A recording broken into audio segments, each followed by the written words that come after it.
آپ کی عید کی نماز یاد ہے؟ نہیں یاد ہے نا؟ تو میں آپ کو مکمل طریقہ عید کا بتاتا ہوں. کچھ دن باقی ہیں. انشاءاللہ آپ ارادہ کر لو کہ اس بار میں عید کی نماز پہلے سے ہی یاد کر کے رکھوں گا. کچھ لوگ عید کے وقت میں ہی ہاتھ یاد کرنے کی کوشش کرتے ہیں، کچھ کے یاد ہوتی ہے، کچھ کے نہیں یاد ہوتی ہے. تو آپ اس ویڈیو کو مکمل دیکھنا، ٹھیک ہے؟ میں اس میں بہت اچھی طریقے سے پوری نماز کا طریقہ بتا رہا ہوں، اور اس ویڈیو کو اپنے دوستوں تک بھی ضرور شیئر کر دینا جن کی نماز یاد نہیں ہے. سب سے پہلے ہم نیت کریں گے. نیت کی میں نے 2 رکعت نماز واجب عید الفطر 7-6 زائد تکبیروں کے پیچھے اس امام کے منہ میں رکعت شریف کی طرف اللہ اکبر کہہ کر ہاتھ باندھ لیں گے. اب ہم کو ثنا یعنی کہ سبحانک اللہم و بحمدک مکمل پڑھنا ہے، اور اس کے بعد میں پھر تکبیر کہی جائے گی اللہ اکبر، پھر ہاتھ چھوڑ دیں گے. پھر دوسری تکبیر ہوگی اللہ اکبر، پھر ہاتھ چھوڑ دیں گے. پھر تیسری تکبیر ہوگی اللہ اکبر، پھر ہاتھ باندھ لیں گے.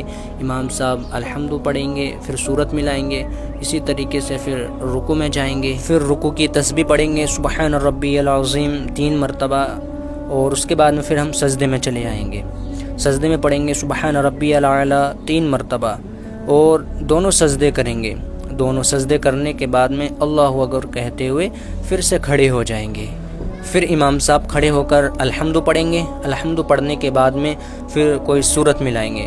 سورت ملانے کے بعد میں پھر تکبیر ہوگی اللہ اکبر، ہاتھ چھوڑ دیں گے. اس کے بعد میں پھر تکبیر ہوگی اللہ اکبر، پھر ہاتھ چھوڑ دیں گے.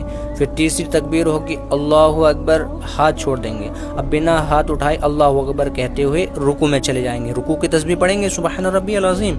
پھر اسی طریقے سے تکبیر کہتے ہوئے ہم سجدے میں چلے آئیں گے. سجدے میں سبحان ربی الاعلی پڑھنا ہے، یعنی کہ 3 مرتبہ دونوں سجدوں میں. اور اسی طریقے سے تحیات پڑھتے ہوئے اور درود شریف وغیرہ پڑھتے ہوئے، دعائے معشورہ وغیرہ پڑھتے ہوئے الحمدللہ ہماری نماز مکمل ہو جائے گی. اس طریقے سے آپ نماز کو ادا کریں. اس ویڈیو کو پورا آپ نے دیکھا، شکریہ. اور آپ اس ویڈیو کو اپنے دوستوں تک شیئر کرو تاکہ وہ بھی عید سے پہلے اس بار نماز کو مکمل اچھی طریقے سے یاد کر لیں، اور ہم کو فالو بھی کرتے چلے جاؤ.